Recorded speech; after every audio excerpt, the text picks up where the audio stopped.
O nosso amigo, qual é o seu nome? Nathan vai testando aqui o som, daqui a pouco vem a mensagem do Ciro. Leani, respondendo aí a sua provocação um pouco, é fundamental mesmo a gente repensar por que uma agenda que é do século XIX mesmo, ainda está aqui nos chamando a atenção. Infelizmente, a razão por que eu, assim, lá atrás, me inquietei com a questão dos 4 Objetivos Fundamentais da República é ao trabalhar no Ministério do Desenvolvimento, Indústria e Comércio Exterior e perceber que a cada um que sentava na cadeira, novos objetivos eram tratados e a gente nunca tinha uma continuidade na gestão. Então, o que eu percebo os 4 objetivos, se a gente trabalhá-los devidamente, e aí tem que cobrar o judiciário, talvez aí o professor César Brito possa nos ajudar a ver. O judiciário deveria trabalhar de uma forma a cobrar dos poderes que eles nos dessem respostas consistentes sobre esses 4 objetivos, e que não ficasse aí cada um tentando atirar para um lado.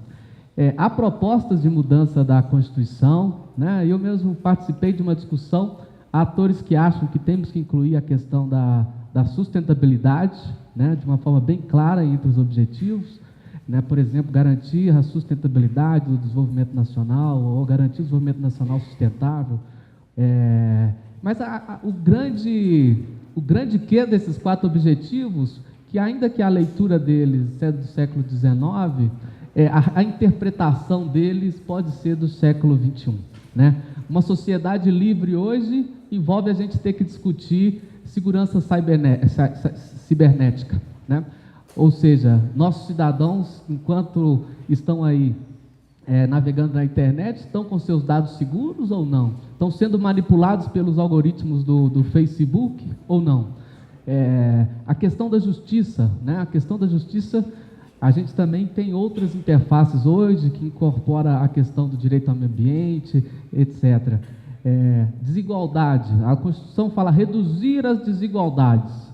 Isso é um tema que sempre vai estar no século XXI, XXII, XXIII, Aí nós temos que escolher qual é o ritmo que a gente quer reduzir essas desigualdades.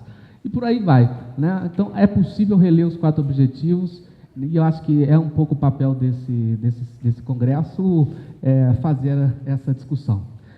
Eu gostaria de chamar para a mesa aqui também, se ela se dispor, a Anjule, para a gente fazer a primeira mesa aí que tem homens e mulheres de forma...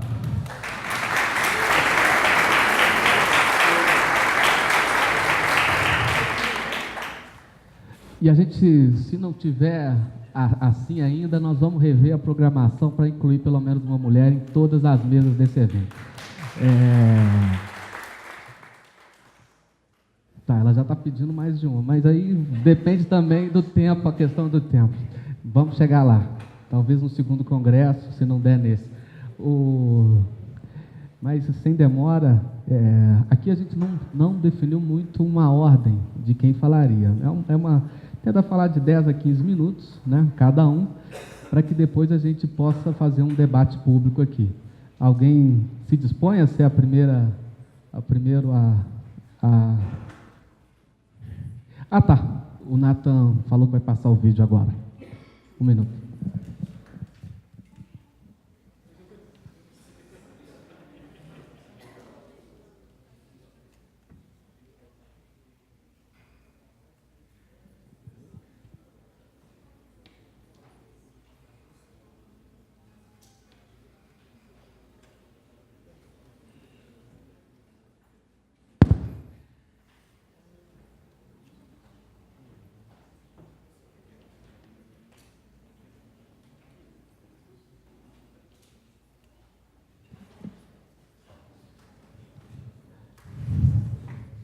Entendeu?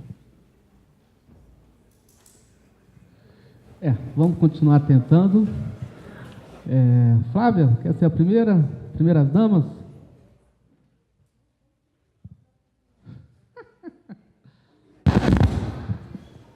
César Brito, então, começa aqui a apresentação.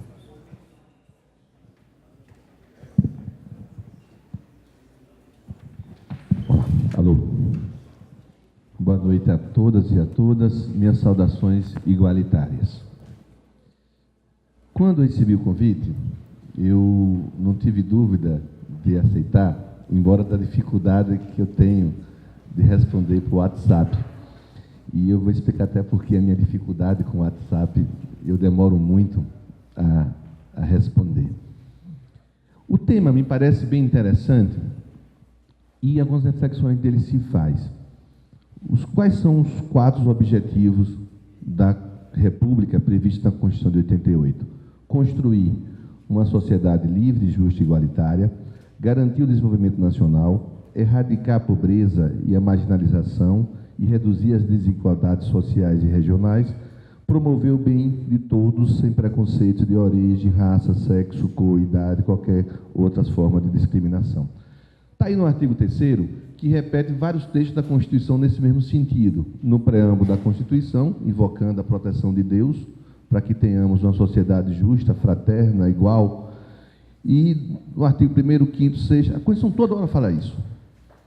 Nós que somos mais da área do direito, tem uma frase que diz assim: nada pode estar acima da Constituição. A Constituição diz tudo sobre as nossas vidas. E nós temos palavras bonitinhas para elas. Estatuto Republicano, a Constituição Cidadã, o que o Ulisses falava, Constituição Coragem, também o Ulisses falava, lei de todas as leis que todos devem obedecer. Ora, se é assim a Constituição, se todos têm que obedecer a ela, por que será que 30 anos, quase 30 anos depois de sua vigência, nós estamos discutindo esses mesmos objetivos? Por que eles não foram cumpridos 30 anos depois? Ainda estamos pensando em 30, talvez cheguemos perto de quase 60 anos depois da Constituição. O que está de errado? E o que ela quis quando estabeleceu esses princípios? Qual era o Brasil de 1988? Para se falar em sociedade livre, uma sociedade fraterna, justa. Qual era o Brasil de 1988 para falar em desigualdades regionais? Às vezes, as gerações, já que nós estamos 30 anos, uma geração ou duas foi nascida depois do objetivo da Constituição, e como nós confundimos o direito à memória e à verdade e impuseram a amnésia no Brasil, só agora nós resolvemos contar o que aconteceu na ditadura militar, nós não perdemos um pouco da noção do que se quis aqui em 1988. Qual era o Brasil de 1988? Se eu perguntasse isso em 1986, eu poderia ser preso, torturado ou exilado. Esse era o Brasil que nós vivíamos, em que tudo era proibido. A imprensa não podia falar, porque a imprensa trabalhava com alguém ao lado dela, sendo censor. Todas as notícias só poderiam sair se autorizada por um censor. Não se podia dizer, por exemplo, que havia um surto de meningite no Rio de Janeiro, porque se assim dissesse, poderia parecer que a política de saúde pública do Rio era ineficaz. Podia-se morrer pessoas, mas não poderia se falar sobre isso. Havia corrupção desenfreada em todos os lados. Para vocês terem noção, a Odebrecht, no governo Costa e Silva, era a 3ª maior empresa da Bahia e termina sendo a 2ª maior empresa do Brasil. E sabe o que ela constrói no governo Costa e Silva? A sede da Petrobras, a Edise. Desde lá, com a corrupção desenfreada, mas não que podia ser revelada. Esse era o Brasil de 1988, que nós quisemos e acreditávamos que tinha mudado com a Constituição de 88, a lei maior, a lei de todas as leis. Mas por que não fizemos isso? Porque nós fizemos uma transição com os mesmos. Quem torturava continuou no governo com outro nome.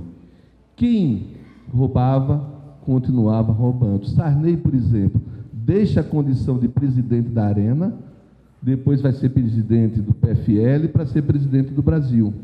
O mesmo. Então, nós fizemos uma transição com os mesmos. E quando você faz com os mesmos, não se muda. Se colocou-se máscaras de democracia. As pessoas passaram a dizer que, a partir de 88, que eram democratas. Passou-se a dizer, depois de 88, que se observava a importância da igualdade entre todos. Todos passaram a dizer isso. Eram os novos tempos. E quais são os tempos de hoje? Eu chamo os tempos de hoje de tempo das máscaras caídas. Essas máscaras caíram. As pessoas hoje se assumem efetivamente como elas são, e o WhatsApp ajuda a isso, o Facebook ajuda a isso. As pessoas conversam consigo mesmo e reproduzem aquilo que são. Se eu tenho homofobia, eu reproduzo os meus comportamentos homofóbicos. Se eu tenho um ódio racial, eu reproduzo meus pensamentos de ódio. Por isso que os grupos começam a brigar, famílias brigam, ambiência de trabalho com muita briga, não porque o mundo ficou pior. A escravidão já era conhecida de todos nós. Eu estou lançando um livro, que eu vou deixar uns para distribuir, que é Luzes, Luísa no Brasil Escravista, que eu conto a história de Luiz Gama, trazendo ele para hoje, porque hoje ainda temos 100 mil trabalhadores brasileiros na condição análoga a escravo, 35 milhões no mundo. Então, o mundo de hoje, que nós acreditávamos revogado pela Constituição de 88, ele se expõe agora sem máscara, como ele é, efetivamente reproduzindo cada pensamento de nós. Por isso que ninguém disfarça quando se aprova recentemente a reforma trabalhista, que eu chamo de consolidação das lesões trabalhistas.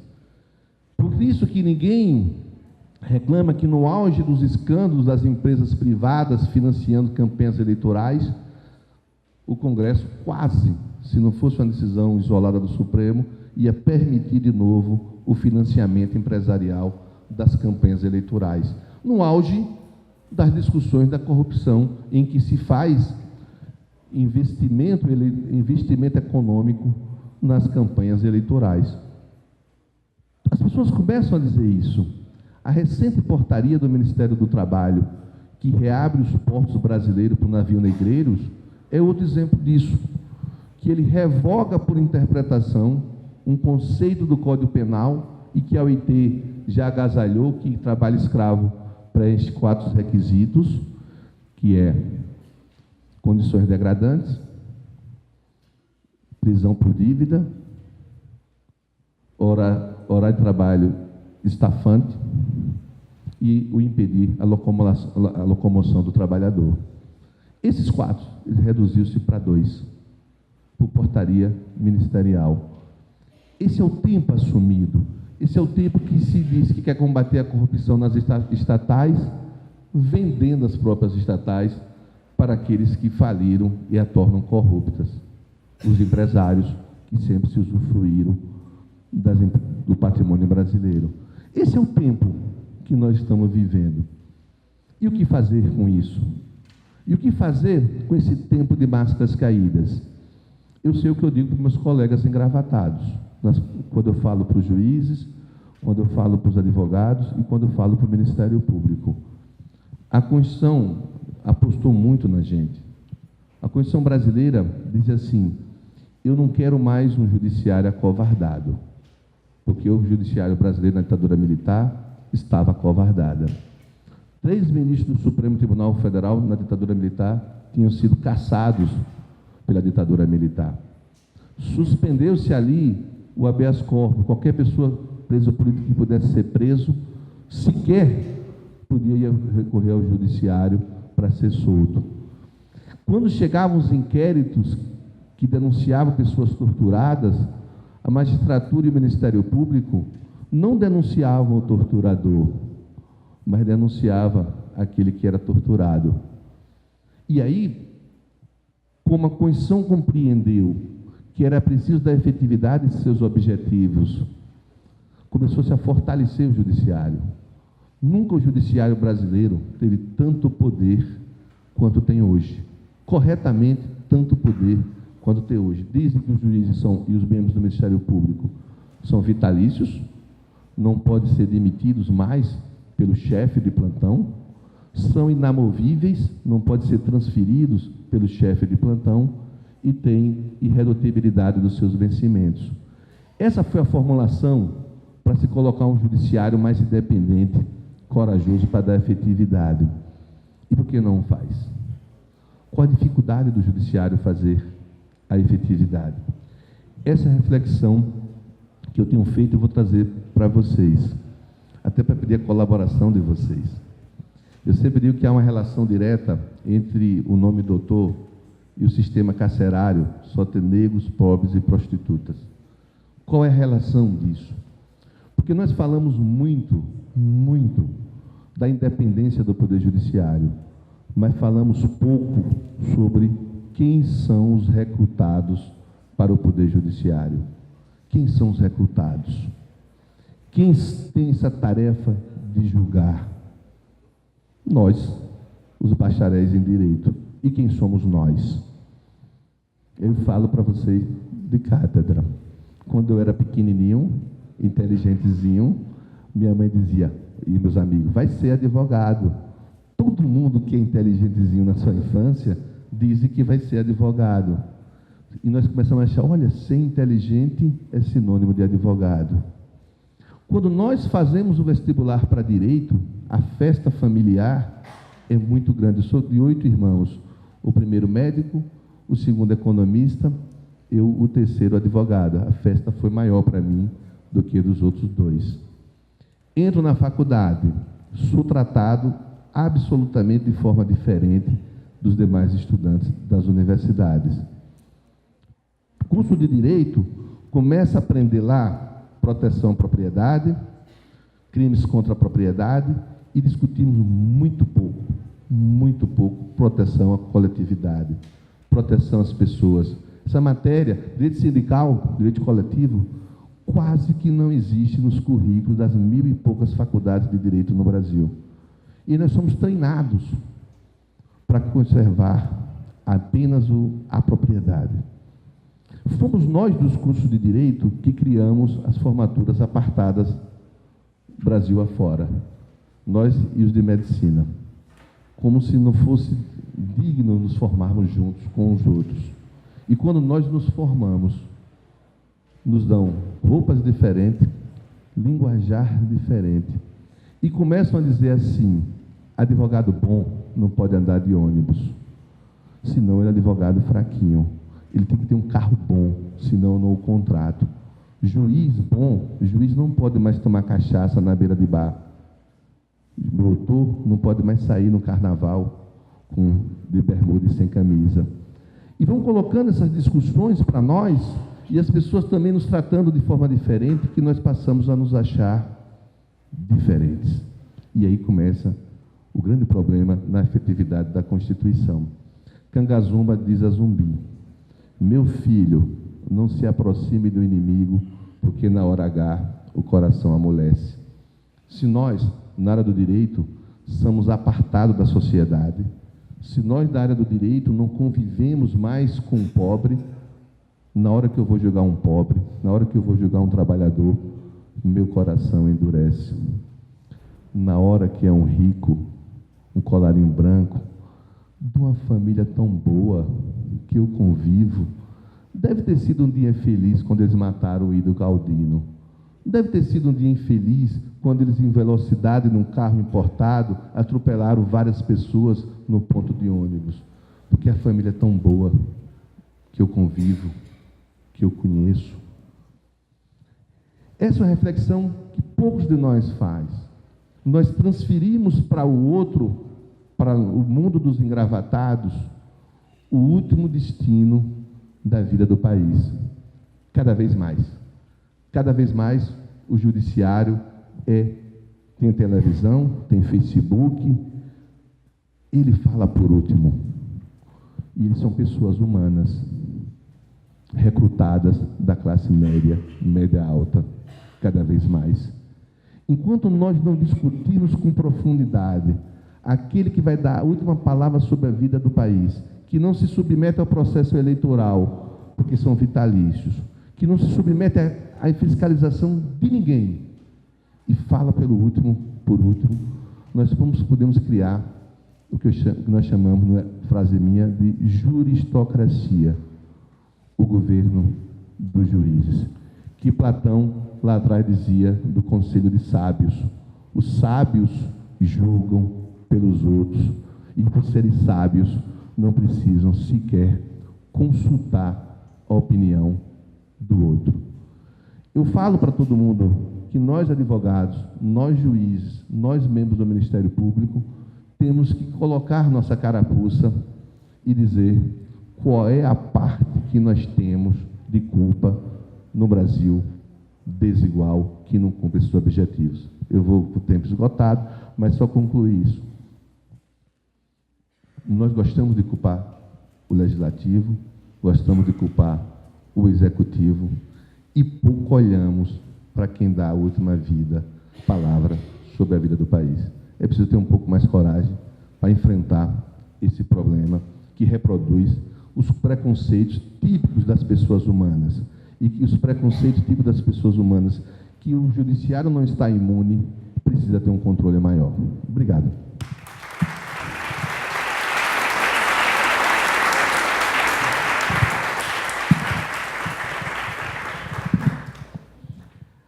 Eu acho que, resumidamente, a gente mudou a Constituição, mas não mudamos os costumes, né?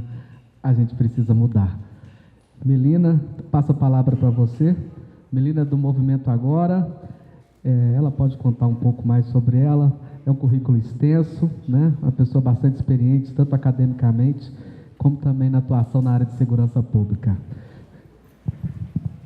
Bom, gente, boa noite a todos e a todas. André, muito obrigada pelo convite. É um prazer estar aqui conversando com todos vocês os desafios que são imensos que a gente tem para o país, e principalmente quando a gente fala dos objetivos aqui da República.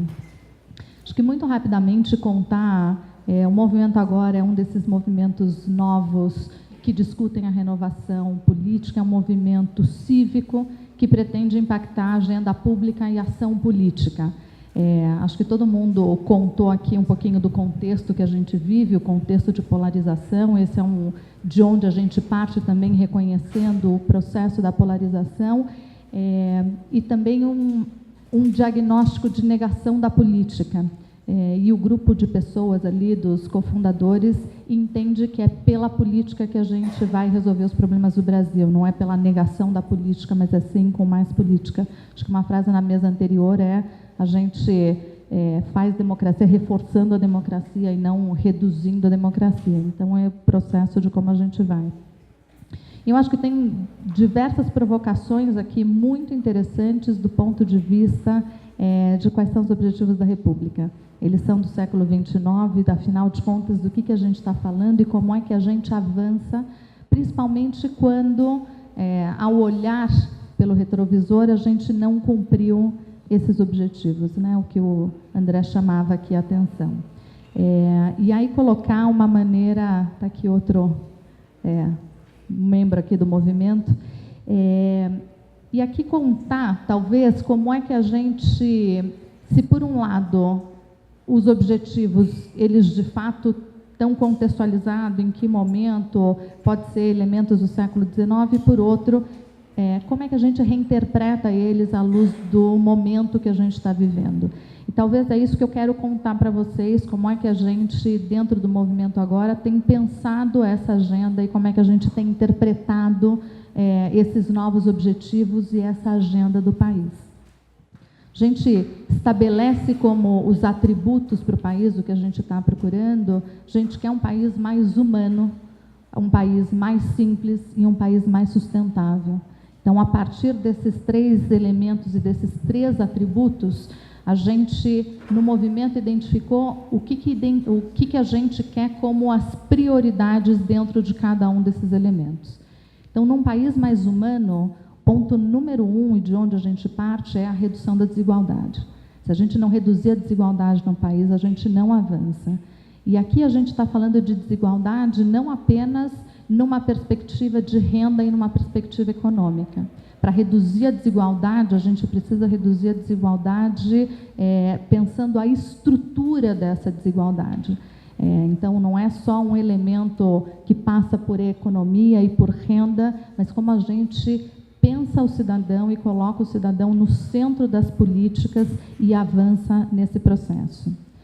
Outros 3 prioridades que a gente tem aqui no Brasil Mais Humano é garantir políticas de qualidade. E aí a gente já ouviu aqui nas mesas anteriores como a centralidade da educação para a gente mudar o quadro, ela é absolutamente fundamental no país, então não adianta fazer essa discussão se a gente não melhora a qualidade de educação, até para que a gente possa promover oportunidades mais igualitárias para as pessoas.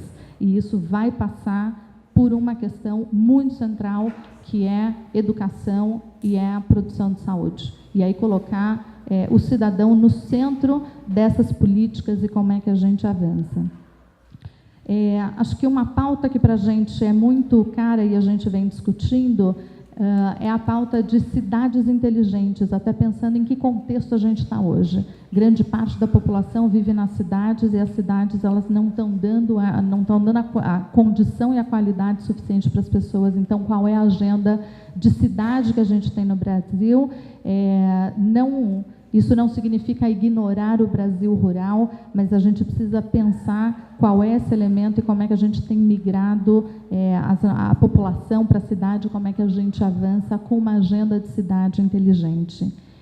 E não dá para a gente falar de um país mais humano se a gente efetivamente não resolver o problema de segurança. E esse é um problema negligenciado no país, apesar de ser sempre entre as 3 prioridades e preocupações do brasileiro, o poder público não encaminha e não trata de segurança com a prioridade necessária, pensando em políticas que funcionem. E a gente tem visto, esse vai ser um debate muito importante nas eleições do ano que vem. A gente tem visto como essa pauta e como as pessoas têm medo e as soluções simplistas na área de segurança não funcionam. Então, essa agenda de bandido bom é bandido morto, essa não é a agenda que a gente vai resolver segurança no país. A gente, inclusive, aprofunda as desigualdades quando a gente olha a nossa população carcerária. O ano passado, o Anuário do Fórum Brasileiro de Segurança, do qual eu também sou membro, ele mostra que o ano passado foram 62 mil pessoas vítimas de homicídio no país. É isso que a gente está falando todos os anos. E a gente não coloca isso como elemento prioritário, e aí, falando de desigualdade, o dado que você já trouxe, de cada 100 pessoas que morrem no país, 71 são negras. A gente precisa reconhecer a gravidade desse fato para poder inverter. A gente está falando muito da diversidade aqui de gênero, mas a gente precisa reconhecer que faltam negros na nossa representação. E só assim a gente vai conseguir avançar. Então, sempre colocar uma mulher, mas também sempre a gente olhar para isso e como é que a gente acaba reproduzindo essa questão também da desigualdade étnico-racial que a gente tem no país. Pensando na agenda do que a gente entende como um país simples, a gente está pensando na eficiência do Estado. A gente precisa melhorar a eficiência do Estado. E aqui não tem a ver com o Estado maior, menor, etc. Ele precisa ser um Estado que funcione, que ele entregue políticas públicas de qualidade, que a gente tenha uma simplificação, uma desburocratização. E aí tem uma agenda muito importante para a gente, que é uma agenda de tecnologia. Não dá para a gente pensar qual é a próxima agenda, quer dizer, a Constituição de 88 a gente não tinha todos os avanços tecnológicos e nem internet, uma série de coisas de como a gente tem avançado e como a tecnologia pode, de fato, trabalhar e estar aplicada dentro do Estado na produção de melhores políticas públicas, de melhores soluções, inclusive no modelo próprio de representação que a gente tem. Antes era muito difícil você fazer uma consulta geral. Hoje, por mecanismo dos aplicativos, etc., você consegue fazer consultas e consegue fazer diálogo, transparência, etc., de uma maneira muito mais ágil, efetiva. A gente efetivamente precisa ter uma agenda de tecnologia e não dá para ignorar o que a gente tem hoje na produção e como a gente pode implementar isso na produção de políticas públicas. E a gente falou aqui como objetivo da sustentabilidade. Essa é a agenda também do século XXI. Então, como é que a gente pensa uma economia empreendedora, com um crescimento inclusivo e que a gente consiga gerar riqueza a partir do nosso patrimônio sociocultural, socioambiental.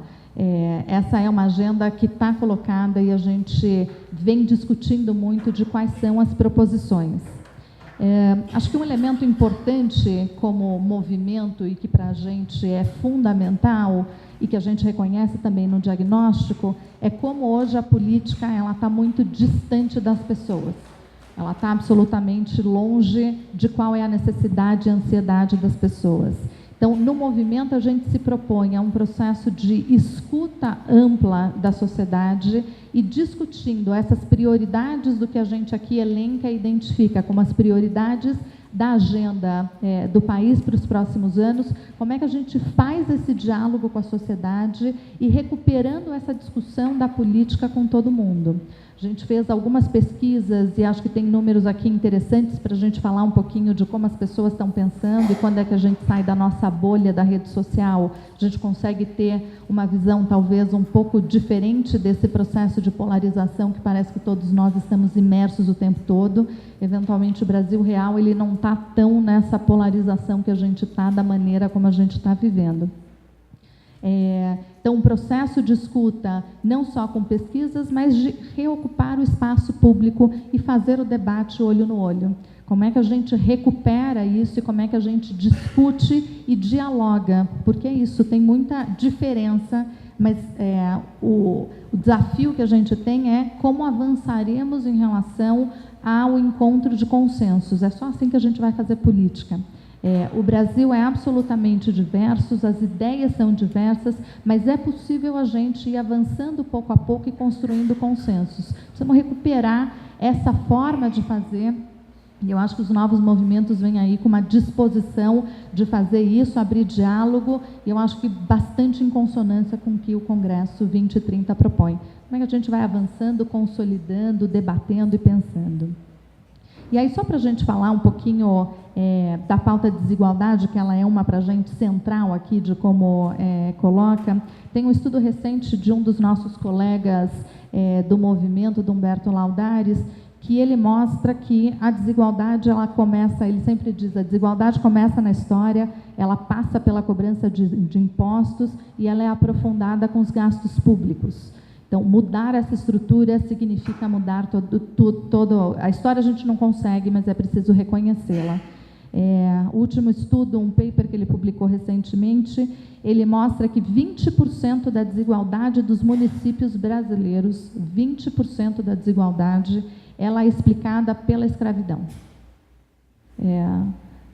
Pensando o dia que a gente está hoje, não dá para não reconhecer essa diferença e essa desigualdade no Brasil, que ela é profunda e que a gente se recusa como país a reconhecer efetivamente como é que a gente avança a partir disso. E o primeiro passo é a gente reconhecer. Ela está, como os dados que o André nos mostrou, em todas as áreas. Ela está na saúde, ela está na educação, ela está na segurança, ela está na renda, ela está em absolutamente todos os lugares. É importante a gente reconhecer isso e discutir, aprofundar como é que a gente faz para superar. A gente tem, numa estrutura de cobrança de impostos, um processo hoje que 40% da nossa arrecadação vem do consumo e 20% da renda, que é exatamente o oposto dos países desenvolvidos. Então, como é que a gente tem também um processo regressivo na cobrança de impostos, como é que a gente tem que mudar muitas estruturas e muitos interesses para começar a quebrar a estrutura da desigualdade no Brasil. E ela termina com os gastos públicos. Como é que a gente faz esse investimento, coloca o foco no cidadão e entrega políticas de qualidade que gerem oportunidades mais iguais para as pessoas. Aí a gente pode falar de meritocracia, mas se a gente não tiver pontos de partidas mais parecido, a gente vai continuar produzindo as mesmas desigualdades. Então, o foco está nesse processo e a gente precisa mudar muito a estrutura para conseguir avançar na agenda do país e como é que a gente, então, alcança os objetivos, mas também dá passos e dá saltos, não necessariamente num caminho único, mas dando saltos efetivamente de mudanças e conquistas para que a gente reverta o quadro do país. É isso, muito obrigada.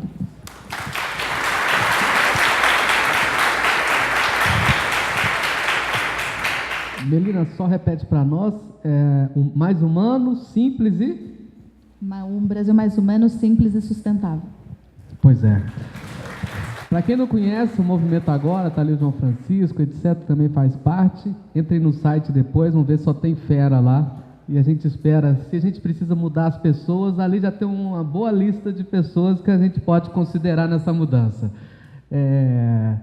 Só 2 avisinhos. Já anotem aí as suas perguntas, quem tiver um papel. Daqui a pouco a gente vai passar alguns papéis para que vocês também interajam aqui com os membros do evento. E também faça a provocação, esse é um congresso vivo. A cada momento a programação também vai sendo ajustada devido a razões que a gente não sabe. Então, esse evento, para ser construído, disputou vários palestrantes com a Fundação Lema, que levou para os Estados Unidos vários brasileiros.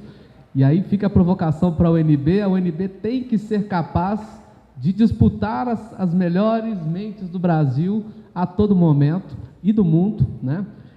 Fica a provocação. E a provocação é o seguinte: amanhã a gente já tem, infelizmente, algumas baixas. Na verdade, uma baixa por enquanto, mas também temos três espaços que a gente ainda não alocou, que são as vitrines. Então, qualquer um que vocês tiverem alguma indicação de alguma coisa que vale a pena a gente apresentar nesse congresso, tem 10 minutos. Falem para a gente aí na programação que a gente encaixa. Infelizmente, o Wagner Martins, amanhã, ele está internado no hospital desde domingo, né? Infelizmente, vai ficar essa semana de molho. Ele disse para a gente que está tudo bem, que é uma coisa relativamente simples, mas não vai poder. Então, na mesa amanhã de gestão em cidades inteligentes, cabe mais um. Se alguém souber de alguma indicação, nos diga aí que a gente encaixa nesse evento. Passo a palavra agora para o Pedro Ivo, porta-voz da Rede de Sustentabilidade. Boa noite a todos e a todas. Vou pedir desculpa, eu estou um pouco gripado, então em algum momento isso vai dificultar um pouquinho, mas eu vou tentar me controlar aqui. Eu sou da Rede, sou porta-voz aqui de Brasília, que há vários porta-vozes, aí sou da Executiva Nacional. Quero agradecer o convite, Rafael, e agradecer estar aqui com vocês, nesse importante congresso. Realmente é muito importante, muito interessante. Já é uma mentalidade diferente pensar 2030, porque, infelizmente, no Brasil, a maioria das estratégias políticas não pensam a médio e longo prazo. O Brasil não tem uma agenda a médio e longo prazo.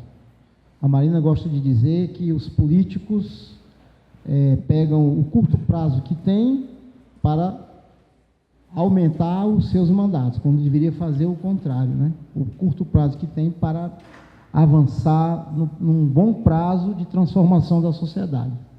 Obviamente, eu quero falar aqui, não vou falar de forma neutra, eu vou falar de onde eu estou, dentro da Rede de Sustentabilidade, e eu quero dizer um pouco de onde nós estamos construindo essa nossa organização.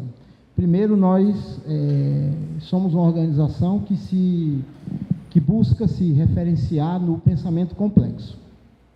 Então, para nós continuamos aí o debate de maio 68, aprofundando as concepções teóricas de Edgar Morin, de Varela, etc.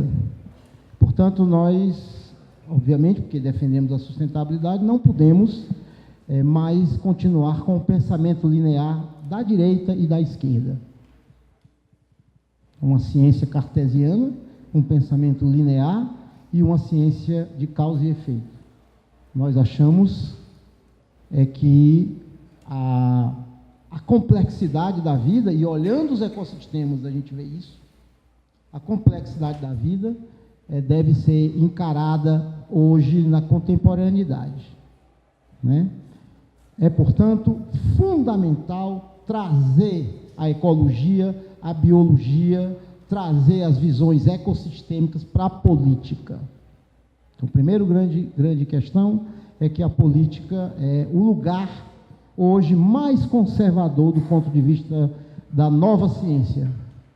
Você vê as transformações na academia, você vê as transformações no mundo da tecnologia, você vê as transformações nos movimentos sociais, mas a política continua fechada numa visão principalmente no Ocidente, muito influenciada pela Revolução Americana, Revolução Francesa. Isso não cabe mais, né? Então, a gente vem do pensamento complexo. Segunda coisa, o nosso projeto central é a sustentabilidade. Mas a sustentabilidade não é só meio ambiente. O meio ambiente é chave na sustentabilidade. Mas a sustentabilidade interage pelo menos com 7 elementos centrais. Claro, o meio ambiente. Não há sustentabilidade sem considerar os ecossistemas. O segundo é cultural. Não há sustentabilidade sem diversidade cultural. E um dos problemas do Brasil é que o Brasil continua eurocêntrico. O Brasil não é de maioria branca, mas é eurocêntrico e se comporta como um país de maioria branca. Não considera, inclusive, os índios, que falam mais de 180 línguas e são mais de 100 etnias. Não importa a quantidade. Isso não é um problema de quantidade, isso é uma questão de identidade do país, da nação.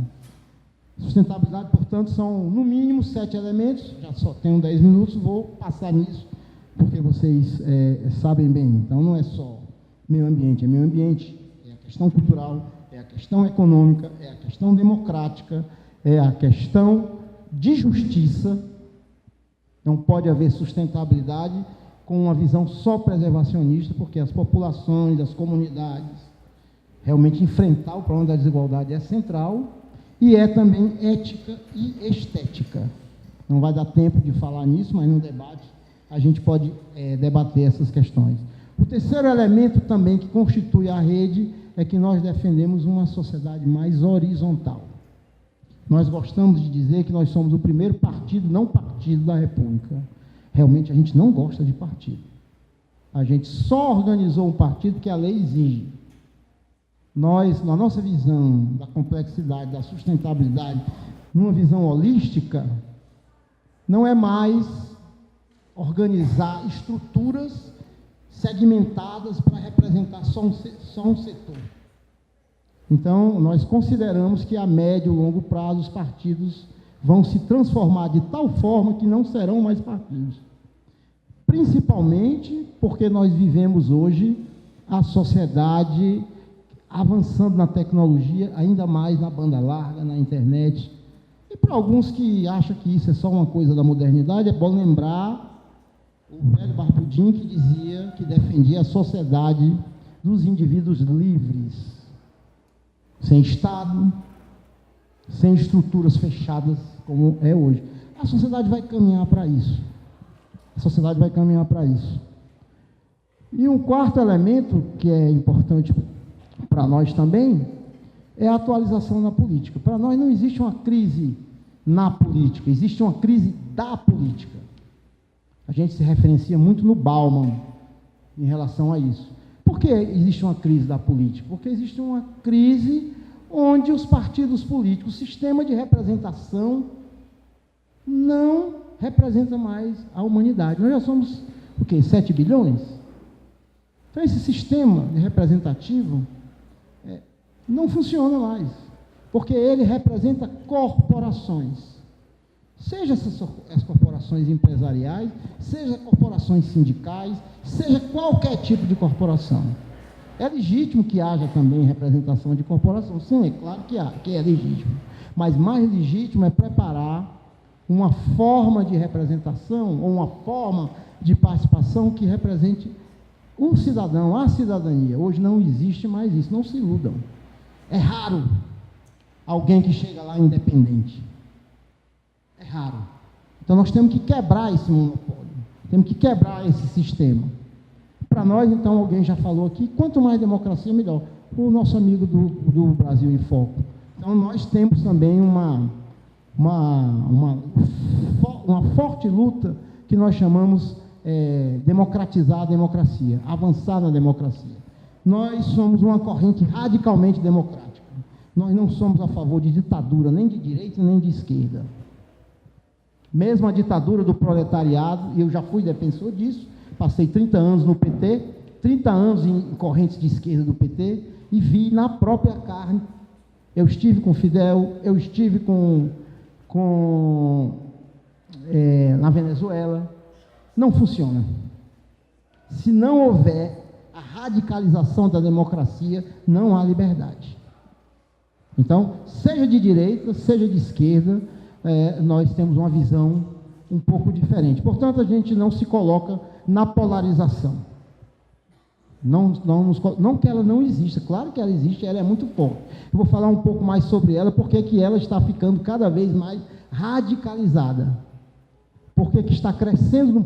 Agora na Suécia, eu tive com o ministro da Educação da Suécia, conversando com ele, os neofascistas estão tendo 15% na Suécia, um país de tradição social-democrata, de muita democracia e muita participação. Esse fenômeno não é o fenômeno do Bolsonaro e os bolsonaritos, não é um fenômeno brasileiro. Nós precisamos discutir isso, precisamos debater isso, como é que a gente sai desse processo.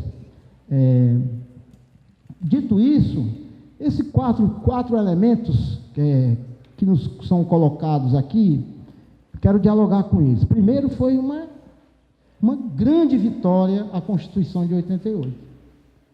É claro que esses 4 elementos que foram conquistados com muita luta na Constituição de 1988, que é uma Constituição progressista, e olha como ela ainda é atual. Ela não foi conquistada, ela foi conquistada, não foi uma dádiva. Foi uma capacidade que a sociedade teve, que os parlamentares, que eram minoria, transformar essa Constituição numa Constituição progressista. Então, obviamente que muitos que votaram nessas quatro elementos centrais da Constituição não defendiam eles. E nem defende até hoje. Aqui tem luta social, luta popular, luta democrática. Então, por que o Brasil não atingiu? Porque isso aqui está longe de um consenso. Isso aqui a sociedade teve a capacidade de impor isso sobre os conservadores, mas vira e mexe, eles querem, na prática, pisar, e estão pisando na Constituição de 1988. Então, óbvio que sociedade livre, justa e solidária não é consenso para todos, e mesmo no campo progressista há diferença sobre ela, mas eu quero falar mais sobre essa questão do desenvolvimento nacional. Porque sociedade livre, justa e solidária, eu acho que é um objetivo e um sonho de todos aqueles que amam a liberdade, que pensam num mundo melhor. Não vou falar muito, no meu tempo não vai dar. Mas desenvolvimento nacional é uma palavra que, por si só, é insuficiente. Porque o desenvolvimento nacional, ele tem preço. Nós temos que saber o que nós queremos com essa ideia de desenvolvimento nacional. Claro que um país não se desenvolve se não tiver isso. Mas, para nós, o desenvolvimento nacional só é coerente no mundo em que vivemos se ele for um desenvolvimento de transição para uma sociedade sem carbono, o que nós chamamos de desenvolvimento sustentável. E nós já temos ferramentas para fazer isso. É preciso, portanto, é uma decisão política, não é uma decisão de falta de tecnologia, de falta de mecanismos, de falta de ciência. Então, para nós é muito claro, não há como seguir uma visão produtivista no mundo, e o Brasil, tanto a direita como a esquerda, são produtivistas. Eu digo mais, a gente já entendeu a desigualdade, a gente já entendeu a exploração, mas a gente não entendeu a persuasão do consumo. Não quero provocar, mas olha aqui, está na minha mesa. Ó. Em plena crise climática, nós estamos aqui com essa garrafa aqui. Em plena crise hídrica, nós estamos com a água que está sendo... Não vai ser privatizada, já está sendo privatizada. É um bem comum, está sendo privatizado. Ah, então vocês são antiprivatistas? Não. O problema é que a natureza não pode ser privatizada porque é um bem comum. A natureza não é do mercado, a natureza não é nem sequer dos seres humanos. A natureza, em algumas constituições, como a do Paraguai e do Equador, é sujeito de direito. Como na Índia, um rio na Índia tem direito civis consignados na Constituição. Porque os ecossistemas não são estáticos, não são mortos, são vivos e fazem parte do equilíbrio geral do planeta. Então não pode haver um desenvolvimento nacional que não considere mais isso. E isso não há dicotomia em defender a sustentabilidade, o desenvolvimento sustentável, e defender o emprego, e defender os pobres, e se colocar contra a desigualdade social. Ao contrário, estão nas florestas a melhor forma, principalmente no Brasil, de obter o desenvolvimento sustentável e de diminuir as desigualdades, com as florestas em pé, que podem ser utilizadas desde que de forma sustentável, para gerar emprego, gerar renda, constituir empresas, constituir economia. Aliás, economia e ecologia nunca deveriam ter se separado. Economia e ecologia, até pela epistemologia da palavra, uma ordena a casa, a outra cuida da casa. É a nossa sociedade que separou ela. Mas isso não é para ser separado. Então, eu acho que na escala da visão de desenvolvimento nacional, tem muita coisa que precisa ser atualizada. Marginalização com redução de desigualdades sociais e regionais. Pô. Bolsa Família representa o quê? 0,3, né? E fez o que fez. Se você botar na balança o que o governo dito de esquerda deu para banqueiro e que deu para os pobres, você vai ver que foi ínfimo. Mesmo assim, as elites brasileiras, boa parte delas, principalmente da burguesia, ficou com ódio da Bolsa Família, porque melhorou um pouquinho. Então, isso aqui é uma coisa que nós podemos avançar muito. Vou terminar mesmo. E, bom, todo esse processo de preconceito que está havendo no Brasil, ele é casado com essa polarização exacerbada que vem em cima de uma realidade crua, concreta. Se os governos de direitas foram ruins e são ruins, não oferecem alternativa, infelizmente, os governos de esquerda na América Latina frustraram principalmente a juventude. E hoje você tem um vácuo, e você tem uma exacerbação de uma polarização de extrema-direita à esquerda, isso no mundo todo, e você tem um vácuo de pessoas. No Brasil, os votos brancos, nulos e as abstenções foram maiores de qualquer vitória, mesmo lá em São Paulo, que o prefeito ganhou no primeiro turno, ele perde para os votos brancos, nulos e abstenções. Por quê? Porque há uma frustração com a política e com os políticos. Por isso nós precisamos abandonar a política? Não. Nós precisamos ressignificá-la, buscar uma nova política e dialogar com essas pessoas e dialogar numa nova visão. Se a gente fizer a polarização novamente, assim como está sendo no mundo todo, quem vai ganhar é a direita, infelizmente. É só olhar os resultados eleitorais no mundo todo. Mesmo na França, que o presidente é um pouco indefinido, ele foi para o segundo turno com a extrema-direita. É uma leva de direita que vem aí se a gente não conseguir apresentar uma nova alternativa. Obrigado, desculpa ter passado um pouquinho.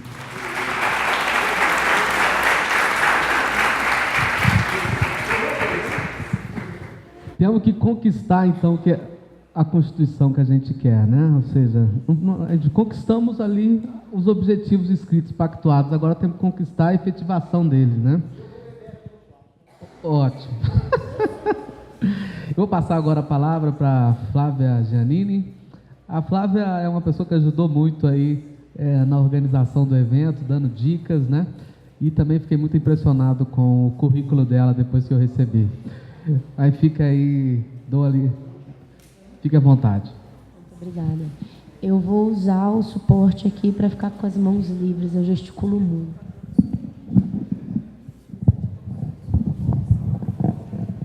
Ah, tá. Eu tento falar baixo porque, no geral, eu grito, viu, pessoal? Então, se estiver incomodando, peço a todos desculpa pela voz, porque vou usar a expressão do nosso companheiro Silvio Costa ali do Congresso em Foco. Me tiraram das minhas férias para estar aqui.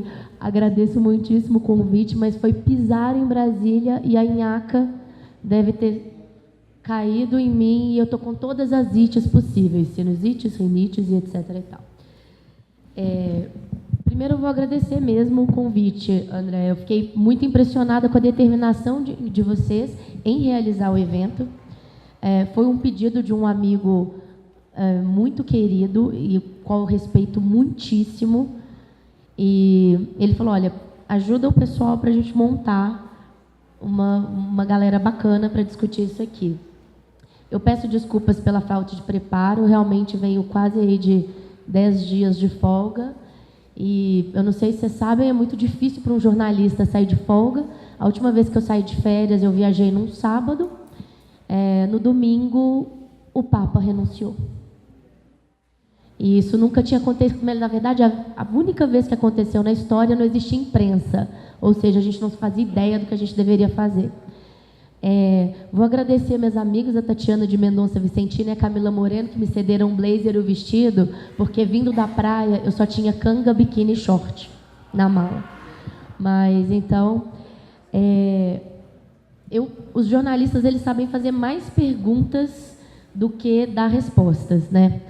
E eu vou deixar isso para os especialistas. A gente tem vários aqui na mesa. A gente tem pessoal de direita, a gente tem a nossa militância, a gente tem os políticos. Eu vou mais exercer as provocações aqui. E eu vou tentar não dar dados, porque, afinal de contas, a gente está numa universidade, eu acredito que isso seja o que vocês mais têm. O André já fez uma explanação muito importante aqui quando a gente começou. Acho que não deve ser coincidência, ou talvez seja, o congresso ser realizado no dia 20 e no dia 21. Espero que não. Mas fiquei me perguntando, por que numa cidade como Brasília, na verdade no Distrito Federal, por que hoje não é feriado aqui? Por que não é feriado em Salvador, na cidade mais negra do Brasil, na cidade mais negra do mundo fora da África? Né? Então, eu estou vendo, desde a hora que eu sentei, todo mundo bater na questão da desigualdade, como ela é a razão praticamente de todos os nossos problemas, e fiquei muito impressionado, porque o meu medo era sentar aqui hoje, ou estar aqui hoje, e as pessoas completamente ignorarem os problemas estruturantes que nos levaram ao ataque 500 anos depois, discutindo uma agenda que eu não vou dizer do início do século. A gente está discutindo uma agenda de 500 anos. Né? A gente está discutindo absurdos e direitos individuais que não deveriam nem estar sendo questionados. Toda vez que a gente tenta regredir em algum direito no Congresso, eu falo, ai, que vontade que eu tenho de dizer, eu não discuto mais esse assunto. Fala com a minha mão, porque não é possível que a gente vai voltar aqui a questionar a liberdade individual, a liberdade do corpo, a liberdade de exercer a sexualidade livremente. Parece impossível. Mas o que é muito importante, eu acho que talvez a gente precisa perguntar quem ganha com essa desigualdade que hoje está instalada? Porque é isso. Como jornalista, você aprende o tempo todo a fazer essa pergunta. Toda vez que alguém está ganhando, alguém está perdendo. E alguém ganha para que o racismo ele é estruturante, porque porque ele mantém os privilégios. O machismo ele é estruturante porque ele mantém privilégios. Então, não adianta a gente ter um discurso de precisamos reduzir a desigualdade se a gente não colocar o dedo na ferida de quem está sendo privilegiado por isso. E as pessoas estão sendo privilegiadas. Estão sendo privilegiadas desde que o mundo é mundo, estão sendo privilegiadas aqui no Brasil há muito mais tempo. Os negros são 3% da representação política que a gente tem no Congresso. E eu estou falando isso com uma dor no coração, porque eu prefiro muito mais discutir a questão de gênero e do feminismo, mas quando a gente tem, num país onde 52% da população é mulher e 50% são negros, como a gente tem 3% de negros dentro do Congresso Nacional e 9% de mulheres? Então, as desigualdades regionais, elas são importantíssimas. Aquilo que a gente tem falado realmente é importante a gente dizer. Os 7 objetivos do milênio, se eu não me engano, eles foram alcançados no Brasil em sua totalidade. Nós entregamos os resultados. A questão é, onde esses resultados foram alcançados? Eles foram alcançados igualmente? Nem de longe. Quem trabalha com políticas públicas está cansado de saber que em Oriximiná, no Pará, ou em Barro Alto, em Goiás, as questões são completamente diferentes e lá a gente não passou nem perto dos 7 objetivos. E a gente está aqui agora propondo os novos 17 e discutindo o Brasil de 2030. Só que a gente só vai conseguir realmente resolver o problema hoje na hora que a gente conseguir falar da nossa realidade. Ou seja, e quando a gente fala dessa desigualdade, é bom a gente lembrar que da perda total que se tem de recursos hoje na gestão pública, 70% é uma perda por ineficiência e 30% numa perda em corrupção. Por que a gente só discute corrupção? A gente não discute a baixa qualidade dos políticos que ocupam cargos públicos, seja no nosso legislativo, seja no nosso executivo e seja nas eleições majoritárias nos nossos estados, nas nossas cidades, etc. e tal. A gente continua não discutindo realmente aonde a gente tem que chegar. Então, já que eu não vou me ater aqui como especialista, eu vou dizer na única coisa que eu posso ser, né? Que é ser mulher, que é ser negra, que é ser indígena e que é ser latino-americana. Nós não somos iguais. E reafirmar isso não é brigar e nem separar o país, como as pessoas gostam muito de dizer. Toda vez que vocês estão discutindo isso, a gente acha a pauta... Eu achei importante... o Ivo falar sobre isso, porque é verdade. Dentro dos partidos a gente tem uma discussão, especialmente das pessoas que têm uma visão mais marxista da questão, que a ditadura do proletariado está acima de todas as questões de minoria. Eu queria saber o seguinte: todos os proletários são iguais? Os operários, a gente parte do mesmo ponto quando a gente discute isso? Ou seja, enquanto a gente não discutir a interseccionalidade desses temas, nós não vamos discutir e nós não vamos chegar a uma solução para a desigualdade. Para mudar o mundo, a gente tem que partir de onde ele está e não negar o que ele existe, né? A sociedade brasileira, especialmente a nossa elite, e eu coloco na nossa elite uma responsabilidade muito grande pelo ponto que nós estamos, ela é autoritária, ela é familista, ela é patrimonialista, ela é racista e ela é machista. Que revolução que a gente quer esperar e como a gente vai se comparar à revolução feita em outros países, sendo que a gente nunca teve uma burguesia industrial realmente desenvolvida, preocupada com o desenvolvimento do país, preocupada com o plano que estava se criando aqui. A gente nunca teve. Essa burguesia nunca existiu. A gente tem uma elite, sim, mas ela não é uma elite tradicional, preocupada como a gente viu no mundo desenvolvido ou em outros países, até mesmo da América Latina. A gente pode citar o caso da Argentina e do Chile. Eu não me lembro dos outros, talvez por falta de informação mesmo. E o mais importante, essa é uma elite que ela é incompleta em ser cidadã. Ela rejeita, para manter privilégios máximos, ela rejeita direitos cidadão mínimos. A gente nega à mulher e ao negro e ao indígena o direito de ir e vir, mas a gente garante o rentismo bancário, nacional e internacional em todas as nossas instituições. Isso eu acho importante, a gente, dado isso, eu não acredito que exista uma saída fora da política. E eu não acredito que exista uma saída fora da democracia. E essa democracia ela precisa ser representativa. Agora, eu discordo do Ivo quando ele diz da questão dos partidos. Eu fico pensando como que a gente vai radicalizar essa democracia sem fortalecer os partidos e as instituições que garantem na marra essa igualdade ou essa promoção das políticas públicas. É uma questão que eu gostaria de uma resposta. Como a gente consegue, a partir dessa horizontalidade, como eu disse, o jornalista é melhor em fazer pergunta do que em dar resposta, como a gente garante, a partir dessa horizontalidade, essa questão do fortalecimento das instituições? Então, se o mundo ele é branco, rico e masculino, quem é que paga a conta da revolução que a gente está pretendendo fazer?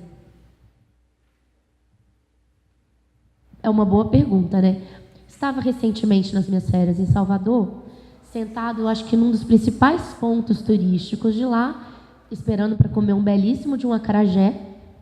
E existe uma barraca muito famosa, o Acarajé da Dinha. Trabalhavam 5 pessoas dentro dessa barraca. As 4 pessoas paramentadas, vestidas tradicionalmente, como se vestem as baianas, trabalhando, fritando, enrolando, produzindo, entregando. Existia uma pessoa não paramentada sentada no caixa. Eram 4 mulheres e 5 homens. Quem vocês acham que estava sentado no caixa recebendo dinheiro? Exatamente. O homem. O homem. Porque mesmo o homem, independente dele ser negro, ele tem o direito dele de ir e vir garantido mais do que o meu. Mesmo o homem negro. Né? E a gente tem que lembrar que a base da pirâmide é a mulher negra. E acima dela estão todos os outros em termos de garantias de direito. Observem a situação da política na Alemanha agora. Existe um grande risco da Angela Merkel cair. E isso tem a ver muito com o que o Ivo estava falando também dessa questão da polarização, mas me lembrou muito o nosso impeachment, que eu não reconheço, e reconheço que para mim é um golpe político-judiciário. E me lembrei do caso dela. Eu falei, mais uma vez vamos derrubar uma mulher por uma questão de coalizão. Não entrando aqui no mérito das políticas que elas desenvolvem ou do trabalho que elas faziam. Agora, essa saída, né, que a gente vai dar hoje, sobre essa questão do desenvolvimento. Quem ganha liberdade quando a gente a gente garante o desenvolvimento num país tão desigual? Se a gente não promover essa desigualdade, esse desenvolvimento vai favorecer a quem? Mais uma vez, a quem está no topo da pirâmide, que é como tem acontecido há 500 anos, porque falar que o Brasil não desenvolveu é uma mentira. A gente desenvolveu sim, o Brasil evoluiu muito na história. A questão é, evoluiu para quem? Né? Evoluiu por quê? E evoluiu de que forma?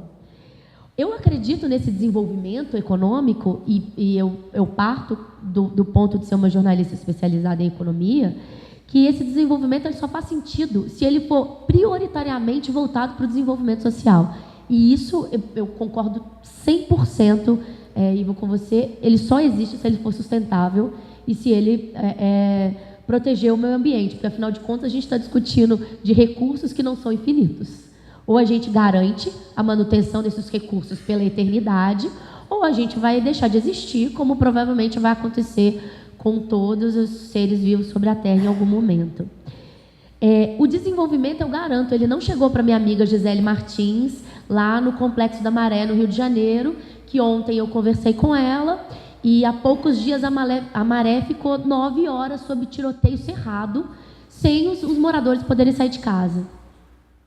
Então, mais uma vez, esse desenvolvimento, a gente fala como a gente precisa garantir o câmbio, a gente precisa garantir as condições econômicas, e a gente garante, eu acho que eu passei 15 anos da minha vida ouvindo os empresários reclamar de quantas condições no Brasil eram difíceis para fazer negócios, e eu concordo com eles, realmente é muito difícil para fazer negócio. Mas quem são essas empresas que hoje a gente quer desenvolver na marra?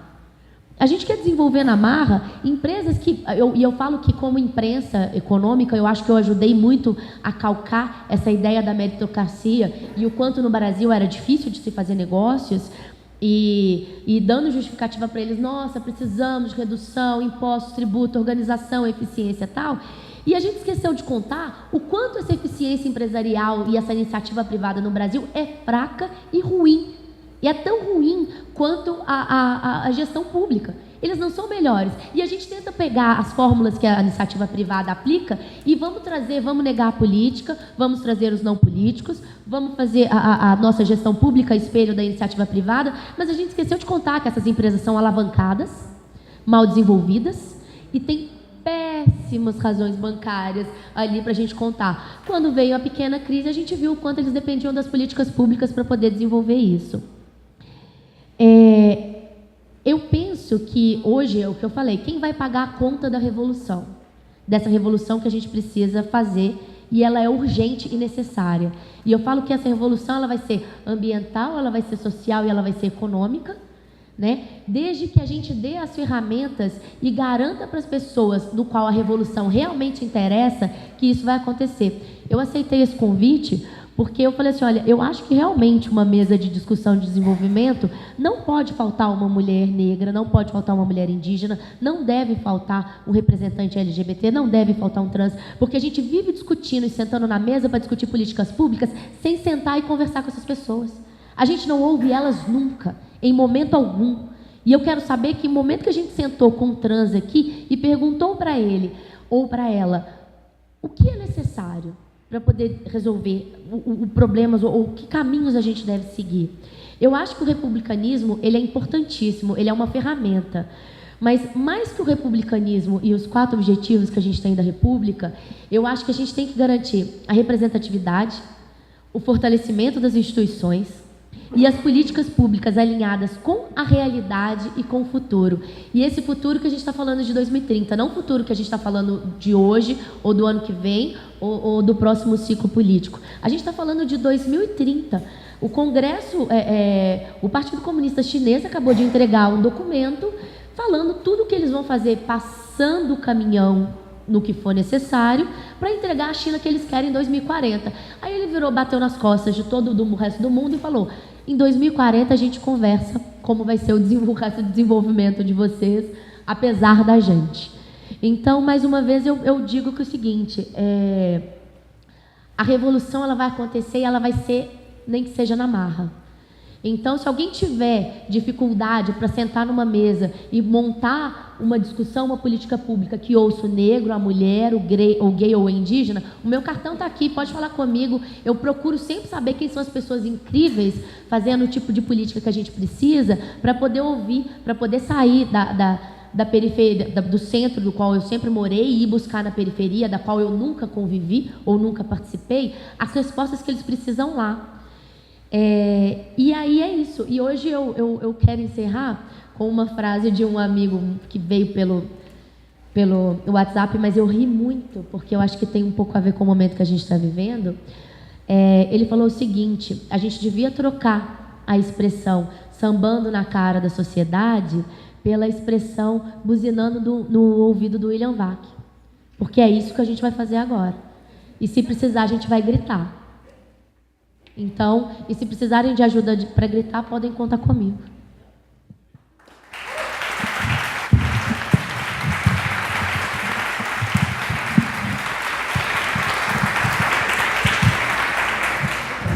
Muito obrigado, Flávia. Em certo momento até me arrepio, sabe? E aí fica 2 questões, assim, entre as várias, que me marcaram muito, né?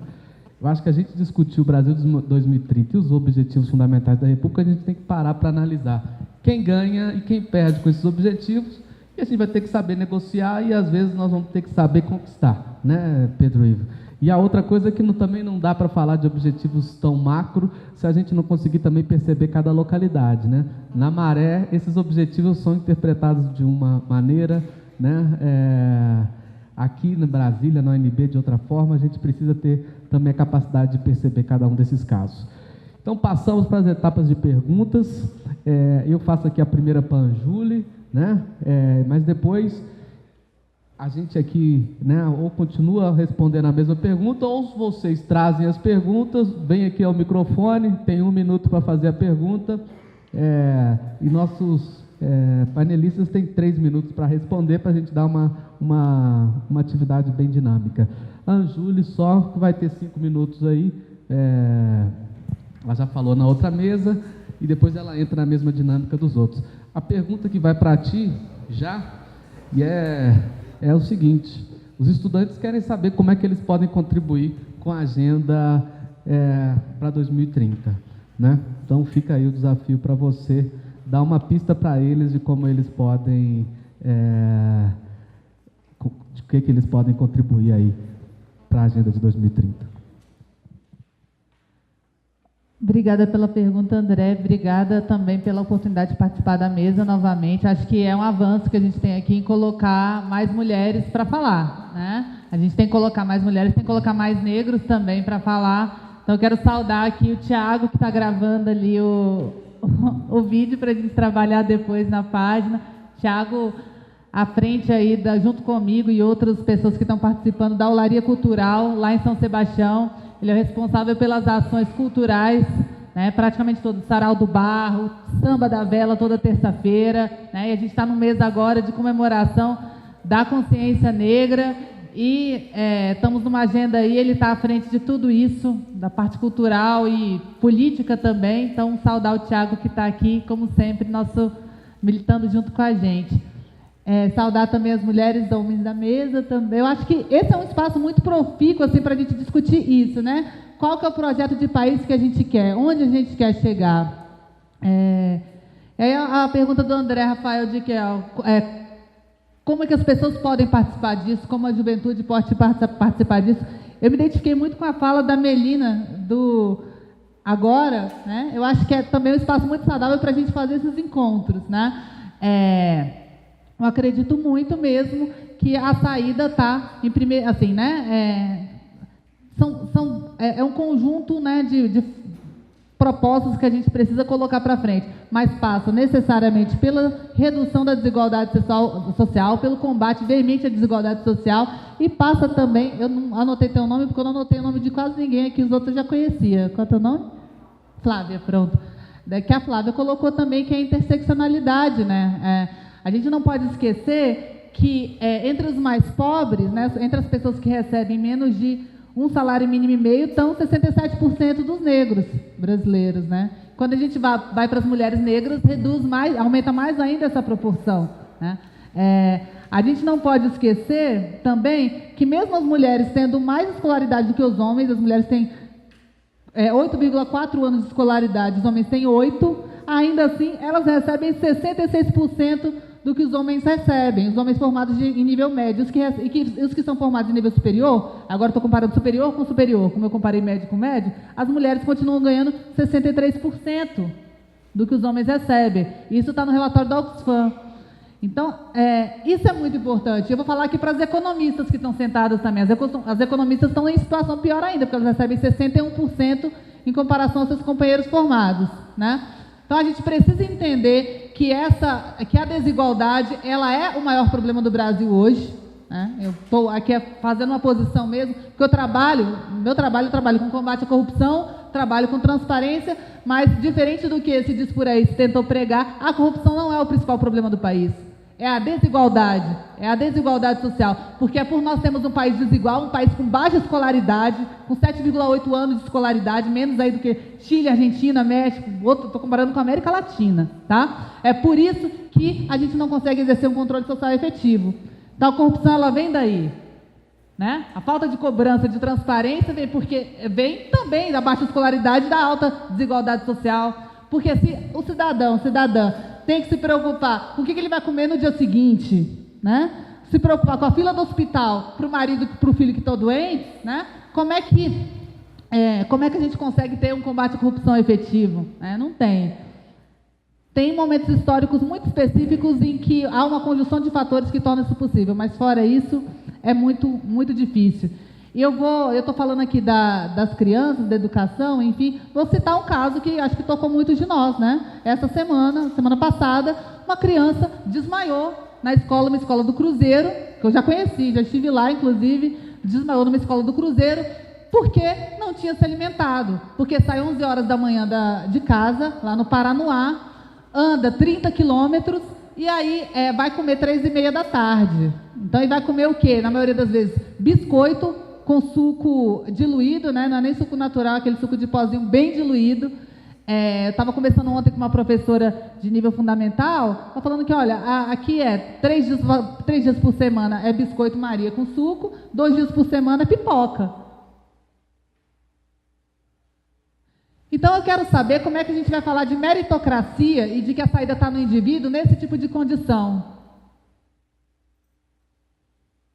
Como é que a gente vai cobrar dessa criança que ela consiga as mesmas coisas que conseguiu um herdeiro? Eu já falei aqui do imposto sobre heranças no Brasil, que varia aí, mas está numa média de 3,45% no Brasil, em comparação com outros países que são extremamente capitalistas também, mas tem um pouquinho mais de senso de oportunidade com relação às oportunidades, a cobrança de imposto é muito maior. Vou comparar com os Estados Unidos, que é de 40%. Tá? Mas ninguém está falando aqui de socializar os meios de produção, não. A gente está falando, nesse momento aqui agora, nisso aqui, é de um pouco mais de humanidade, numa sociedade que seja um pouco mais humana, Melina, né? Não é verdade? Eu vou encerrar, porque eu também, acho que são só 5 minutos para mim. Eu já falei, então, eu entendo.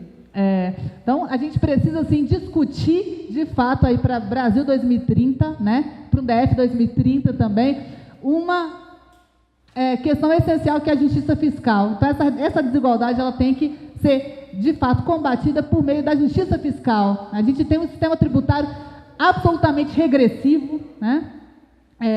Um sistema tributário aí que pesa sobre tributos indiretos, e nós precisamos trabalhar no aumento dos tributos sobre patrimônio, né? Aumento da progressividade do imposto de renda, inserção de outras alíquotas, e não esquecer também da redução do tributo, por outro lado, porque nós temos os mais pobres e a classe média que carregam o Estado nas costas. Entre os mais pobres do país, né, os mais pobres do país gastam 1/3 da sua renda só com tributos. Enquanto para os super ricos não pagam nada. Não pagam, pagam, os mais ricos pagam 7%, os super ricos, então, se dilui de uma maneira, né? Então, progressividade do imposto de renda, acabar com a isenção de lucros e dividendos, porque, incrivelmente, o Brasil embarcou nessa e continua nessa até agora, entrou na década de 90, na isenção dos lucros e dividendos. Na OCDE, dentre os países da OCDE, só Brasil e Estônia, se eu não me engano. Estônia, isso mesmo. Tem isenção sobre lucros e dividendos. Então, eu quero saber como é que a gente fala de oportunidade, de meritocracia, se os super ricos não estão pagando a parte deles. Como é que a gente fala de meritocracia e de oportunidades, né, se nós temos as mulheres e os negros excluídos, né, do espaço de representatividade política? Como é que a gente vai construir políticas para os negros e para as mulheres se não for pelos negros e pelas mulheres? Né? Então, chega de querer construir para os outros, né, desde que eles venham e construam também. E aí eu vou tocar na questão, para encerrar mesmo, de verdade, vou tocar na questão do Pedro Ivo, da horizontalidade, que eu sou totalmente favorável. Eu acho que é isso. Enquanto a gente não horizontaliza nossas estruturas, não torna as nossas estruturas mais permeáveis, eu estou falando dos partidos também, mas das instituições, não torna as estruturas mais permeáveis à participação popular, né, à vontade das pessoas, as coisas não vão mudar. Nós temos um poder que é extremamente concentrado no Brasil, né? É extremamente concentrado. Os caras que estão no Congresso Nacional, que estão no governo agora, eles decidem o futuro da população, decidem todos os projetos.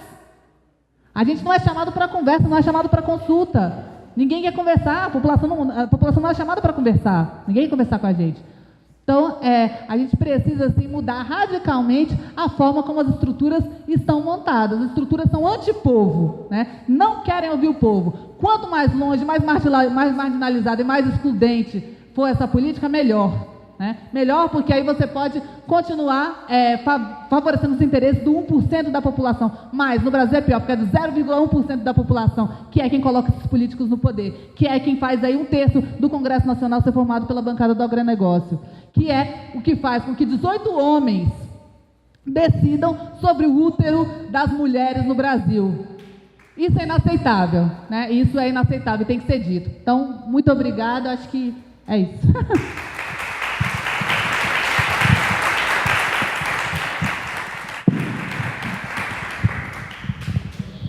acho que sintetizando um pouco, os estudantes, se vocês puderem dar as respostas para a gente, no mínimo no plano, né, de pesquisa acadêmica, etc., de por que nós temos essa desigualdade, né, e os caminhos para sair. Eu acho que já é um belo começo, né, e aqui como Faculdade de Economia, Administração, Gestão de Políticas Públicas, é um espaço, né, bastante rico para trazer um pouco essas informações para a gente. E a Júlia já deu uma pista, né? No mínimo a gente pode copiar o básico que os países desenvolvidos já fizeram em termos de sistema tributário, né? De sistema educacional e etc. Mas acho que também tem muita coisa aí para a gente também inovar. Mas isso é um básico, né? Que a gente já devia consolidar na mente dos nossos estudantes. Fica aí aberto o microfone, quem tiver a primeira questão.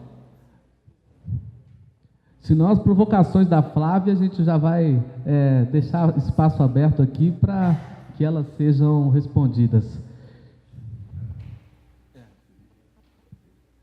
Não tem perguntas, ficamos então agora uma fala final, consideração final de cada um, 3 minutos, por favor. Okay. É claro que a gente tem que fortalecer o legislativo. Eu participo do Congresso em Foco, tenho uma coluna no Congresso em Foco, e acho que nós temos que valorizar.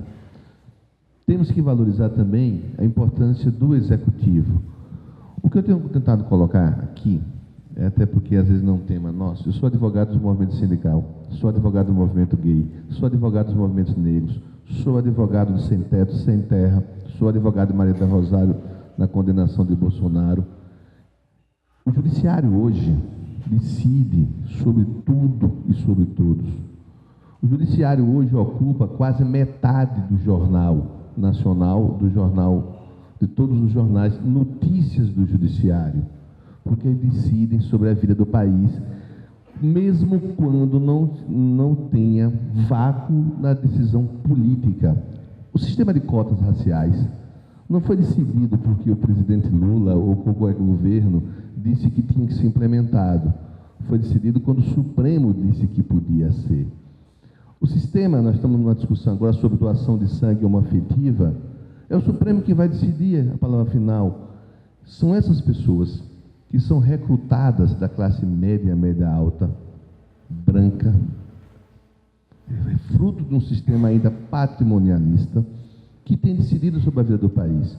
E nós não, às vezes, nós nos preocupamos com ele, nós não debatemos ele como formação de política pública, porque a política pública ali é decidida. O que é que eu tenho proposto, como falo para a política no parlamento, democratizar o judiciário brasileiro. É preciso nós nos debruçarmos sobre isso. Cotas raciais para juiz, para Ministério Público, cotas sociais para o Ministério Público, para a magistratura. Porque senão só a classe média, média alta vai decidir mandato para ministro e não ficar vitalício, hoje são 75 anos, você pode nomear com 35. O cara pode ficar 35 anos decidindo sobre a vida do país. Com 35 anos, teve ministro que entrou dizendo que o homem, na época, o homem podia matar a mulher e ser absolvido em nome da honra. Hoje, tapa de ambodói da cadeia, Lei Maria da Penha, corretamente. Então, é preciso debruçarmos sobre o judiciário. Claro, sobre o parlamento, sobre o executivo, acho que são muito importantes. Sou eleitor, eu voto, acredito na revolução diária, nós mudarmos todo dia, nós mesmos e as pessoas, enfrentar esse preconceito com coragem, até porque eu sei que hoje é tarefa de risco. Eu sei que quando eu vou nas universidades posso sair apanhando por causa do sectarismo que está reinando, mas nós não podemos nos acovardar. É preciso fazer o enfrentamento. E esses debates são muito importantes, porque traz vários ângulos, várias pessoas nos seus focos. Infelizmente, o meu foco ainda quis priorizar pelo pouco tempo o do judiciário, porque esse é um fenômeno mundial. E no Brasil, muito forte. Se formos olhar quem são os presidenciáveis no Brasil, Joaquim Barbosa, Moro, estão falando em Barroso, Aires Brito, todos por quê? Eles são os novos porque saem desse poder novo, que é poder judiciário, pouco debatido sobre nós.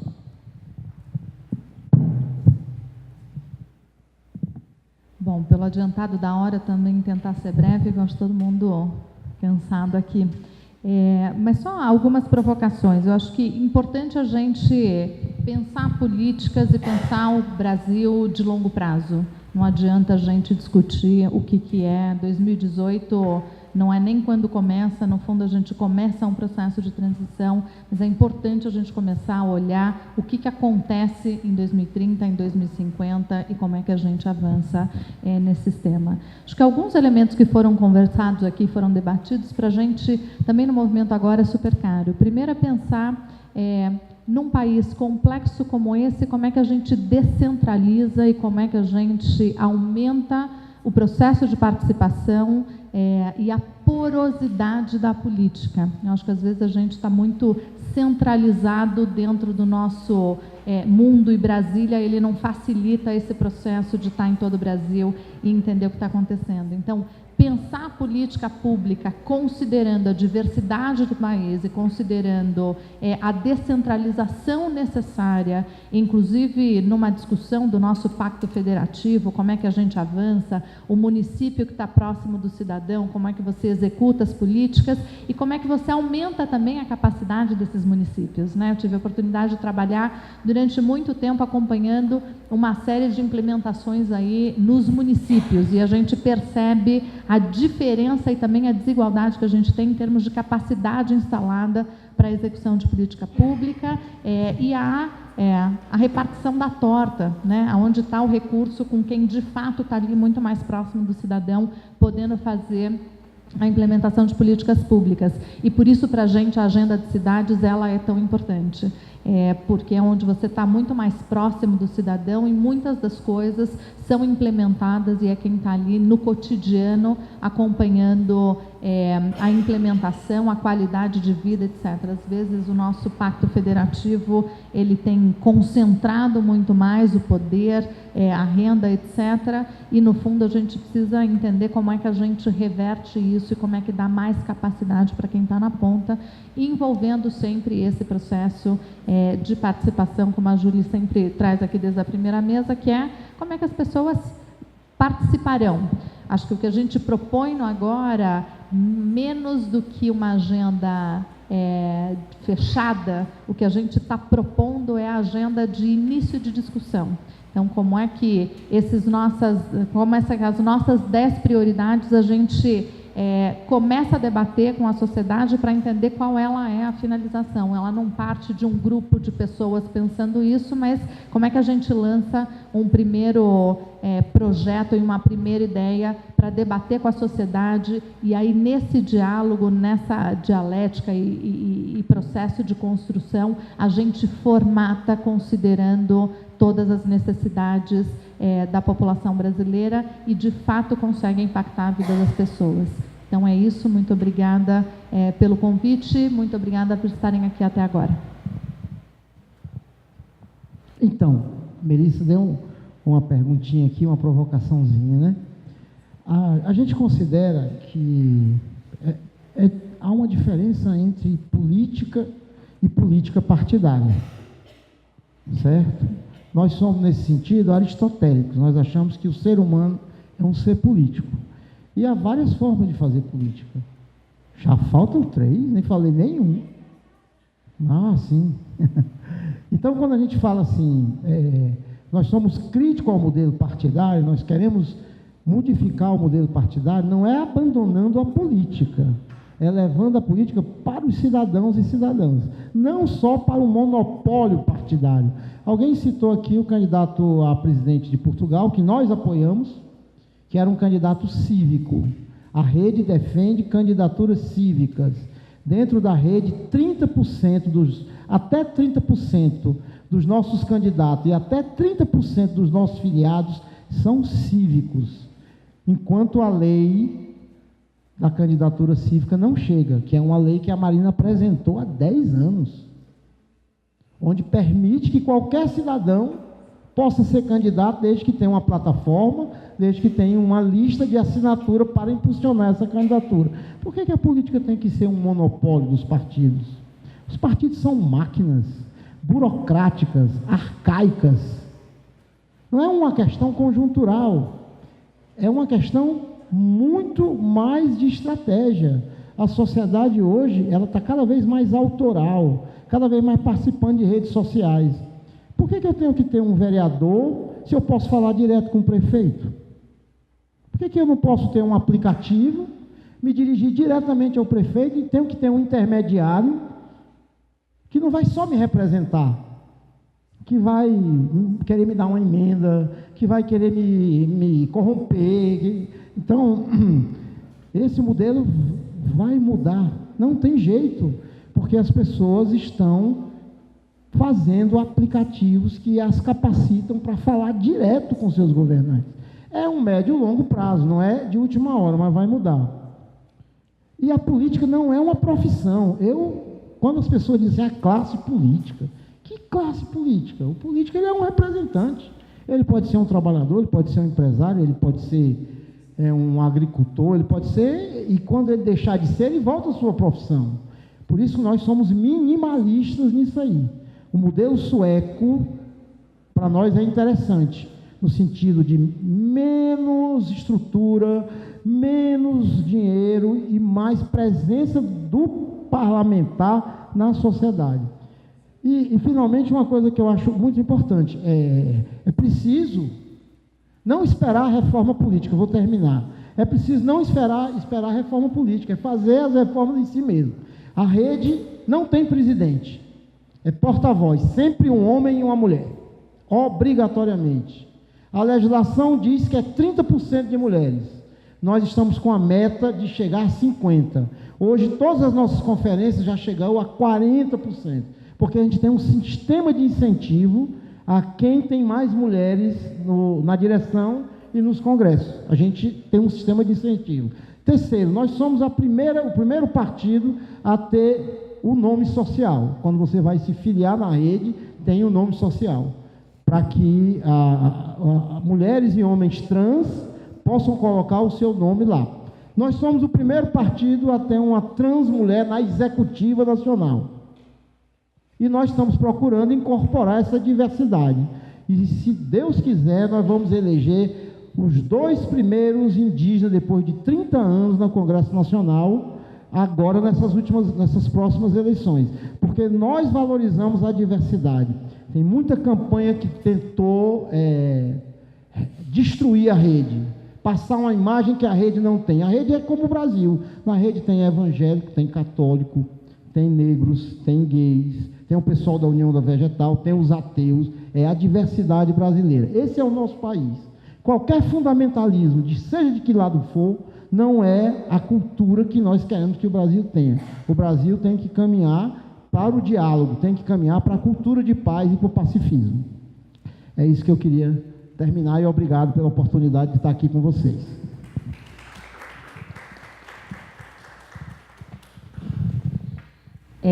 Eu vou usar aqui um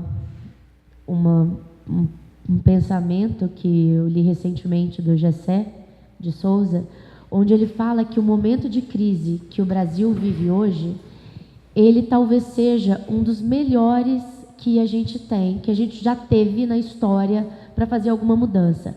A partir do momento que você fragiliza toda a legitimidade, elas deixam de ser naturais. E para isso a gente pode passar a questioná-la. Tudo o que a gente dizia ou se falava a respeito das estruturas no Brasil, hoje podem ser questionadas. Só que para isso a gente vai precisar revisitar os pontos que a gente já viveu e criar uma explicação melhor do que a gente teve até o momento para como a gente chegou a construir esse país e essa situação política da forma com que ela está agora. Porque senão vai prevalecer a explicação anterior. Então, eu queria fazer um convite para todo mundo que está aqui, pensar, a partir do ponto que está, como pode contribuir para esse Brasil que a gente está discutindo de 2030. Como a gente pode contribuir do ponto que cada um aqui se encontra em fazer as mudanças que são necessárias. Eu agradeço a resposta, realmente era um questionamento de como a gente poderia fazer. Concordo em algumas partes e discordo em outras, especialmente na parte do uso da tecnologia, que o Banco Mundial já apontou que, na verdade, a tecnologia, ela aumenta a desigualdade, ela não diminui, a menos que a gente crie para a população ferramentas nos quais elas possam acessar a tecnologia. É difícil a gente falar da participação popular pela internet, falando direto com o prefeito, quando a gente tem 9% da população analfabeta, né? Então, sem dúvida. E eu acho que a tecnologia, ela realmente pode nos ajudar a nos salvar, desde que essa tecnologia seja entregue e acessível às pessoas, o que ela não é nesse momento.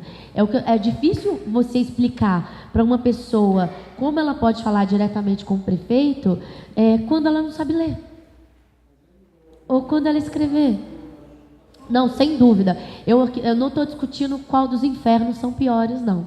De forma alguma. Só estou dizendo que toda vez que a gente propõe uma solução, a gente tem que pensar de que ponto aquela solução vai nos ajudar. E eu concordo totalmente com o que a Melina falou. Enquanto a gente não reparar as desigualdades sociais e a gente não pensar em políticas públicas direcionadas para resolver aquela igualdade, a gente vai estar sempre discutindo a solução do Brasil através de platitudes e de verdades que, na verdade, nunca foram e não estão estabelecidas. Então, hoje eu tenho muito mais dúvidas do que certeza. Eu tenho muito mais problemas do que soluções. Se alguém quiser algum problema, pode vir conversar comigo. Eu tenho 100 na minha cabeça aqui passando. As pessoas vão falando, nossa, e como a gente vai resolver isso agora? E aí é essa. Então, o que eu gostaria?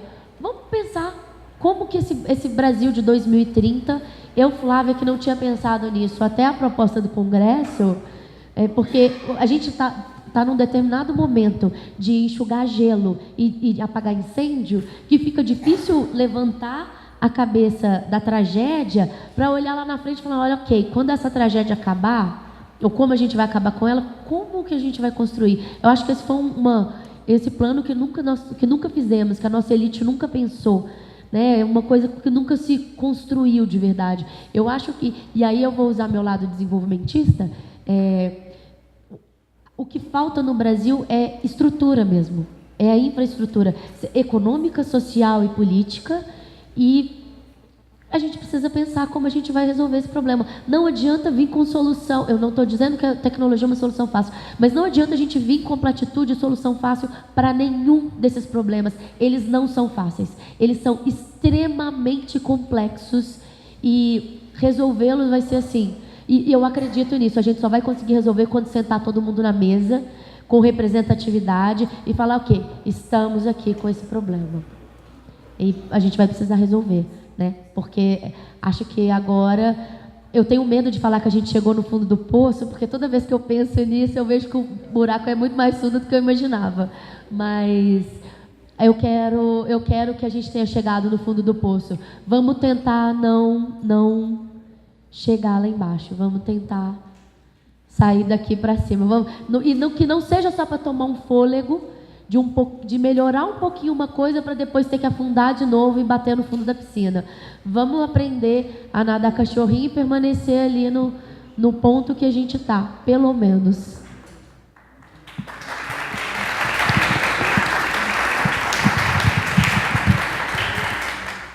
É isso aí, pessoal. Estamos chegando aqui ao encerramento da mesa de hoje, precisamente, pontualmente. Ali em cima está rolando um coffee break aí para a gente, para a gente poder interagir um pouco mais agora, né, pessoalmente, perto, né, sem essa distância. É isso aí. Muito obrigado a todos vocês, muito obrigado a todos os membros da mesa. É isso aí, encerrados o primeiro dia.